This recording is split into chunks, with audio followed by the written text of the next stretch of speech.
Seen up close, the real pressure on Oscar Piastri is not simply the 16-point gap to Lando Norris. He has to operate inside an environment that has been anything but stable. McLaren arrive in Abu Dhabi under heavy scrutiny, from the strategic misjudgment in Qatar to the internal policies that fueled renewed conversations about bias.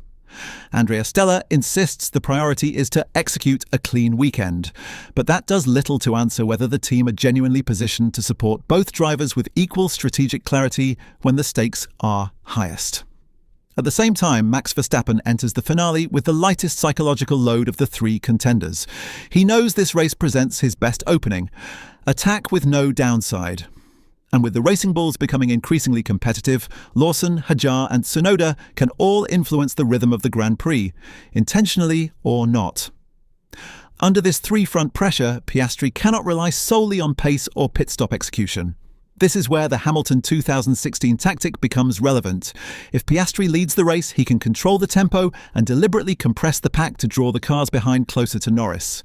That pressure alone could trigger mistakes, compromised battles, or a drop into the positions Piastri needs. It carries risk, but given the mathematical reality of the title fight, playing it safe offers him no opportunity at all. The question now is simple. With internal tension, Verstappen's aggression, and the structural threat of the Red Bull ecosystem, can Piastri turn a seemingly impossible finale into a real chance? Before we dive into the complete breakdown, make sure you're subscribed.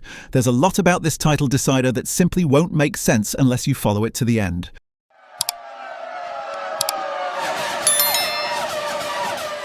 The situation Piastri walks into is more fragile than any of the headline numbers suggest. 16 points is a large margin in a one-race scenario, but the real complication is how he has arrived there. Qatar is still the clearest example of a structural disadvantage. Piastri led the race, a safety car appeared, and McLaren chose not to pit him. By the time the race stabilised, Verstappen had a free path to victory. Piastri's radio response, a flat, frustrated, speechless, summed up the damage. The lost points from that call alone directly feed into the deficit he now faces. That moment also magnified ongoing concerns about McLaren's strategic cohesion. Zak Brown and Andrea Stella both stressed that the team's policy of fairness remains intact. Brown even repeated the line that McLaren would rather lose a championship than compromise the integrity of both drivers. And Stella reinforced that team orders would only be considered once one driver is mathematically out of contention. But the practical effect is the opposite of clarity. By maintaining perfect parity, McLaren have at times deprived both drivers of decisive support. The consequences simply land harder on the one who needs precision most: Piastri. The internal strain grew stronger with the Code Sports report that McLaren had blocked Piastri from conducting one-on-one interviews with Australian media. Reactions in the report described the move as disgusting, an unquestionable bias. Piastri himself did not escalate the matter, but public confidence in the team's neutral positioning suffered. For a driver entering a title decider, even minor trust erosion matters. Layered on top of this is the psychological triangle between the contenders. Verstappen, the most experienced championship fighter in the trio, described himself as the most relaxed of the group. His late-season momentum supports that. 5 wins from the last 8 races have put him in a striking position. Norris acknowledged his own pressure by saying, "Of course there's pressure. That's what happens when you're in front." Piastri, by contrast, framed his approach as having least to lose, a stance that could either sharpen or destabilise depending on how the race evolves. Observers across the paddock recognised the tension more bluntly. Jacques Villeneuve said Piastri was starting to believe the theory that the team does not want him to win, warning that such a mindset can disturb the mind of a driver at the worst moment. Matteo Bobby argued it is almost impossible to imagine Piastri assisting Norris under the current dynamics. George Russell added a firm perspective, stating that asking Piastri to move aside for Norris, while Piastri remained mathematically in contention, would be unacceptable. Then comes the Verstappen factor. His threat goes beyond outright speed. He is entering the finale with no pressure to preserve anything. That creates a scenario where Verstappen can attack aggressively, while Piastri and Norris must calculate every margin. Verstappen's ability to force McLaren into reactive strategy calls is an advantage that only increases if Racing Bulls join the equation. And they will. Hadjar is heading to Red Bull's main team next season. Liam Lawson remains in the fold as a committed long-term prospect. Yuki Tsunoda, taking part in his final race as a full-time driver, has every reason to race freely. No team orders are necessary for this structure to affect the race. As David Croft said, track position alone can become a tactical weapon. If a Racing Bulls car inserts itself between the McLarens at any point, especially during critical pit stop sequences, the cascade effect could reshape the championship. This is why the Hamilton 2016 tactic has returned to discussion.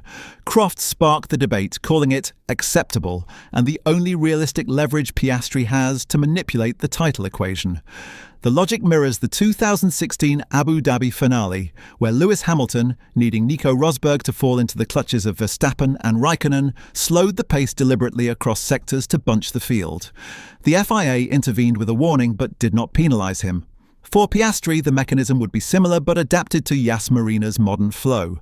If he leads, he can control the race rhythm in Sector 2 and 3, compressing the field so that cars from P4 to P7 remain within DRS of Norris. The tactic forces Norris into defensive driving, increasing his risk of being overtaken or making mistakes. Crucially, Piastri does not need anyone to pass Norris. He only needs to create enough turbulence that Norris drops into the one specific band where the title becomes possible. 6th or lower if Piastri wins. The risk is substantial.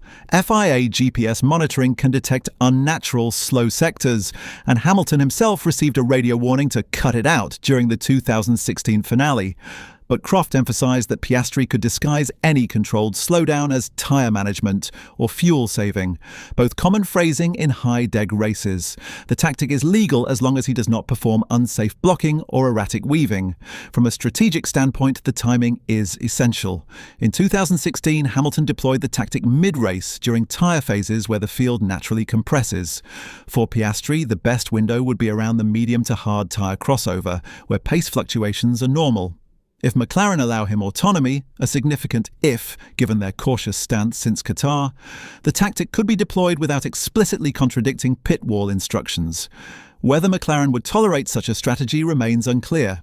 Andrea Stella reiterated the priority of a clean weekend, a phrase that has become a catch-all for risk-averse decision-making. But Piastri cannot rely on conservative calls to put him in position to win the title. Clean execution may secure a podium, it will not extract the highly specific outcome he needs. Piastri therefore faces a choice few title contenders confront: trust the system that has wavered or override it in pursuit of a championship that may never be closer again.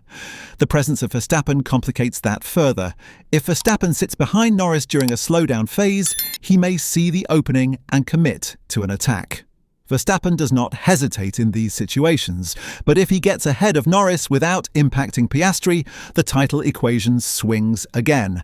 At any moment, the three-layer structure, internal McLaren politics, Verstappen's aggression, and Red Bull's ecosystem, can intersect unpredictably.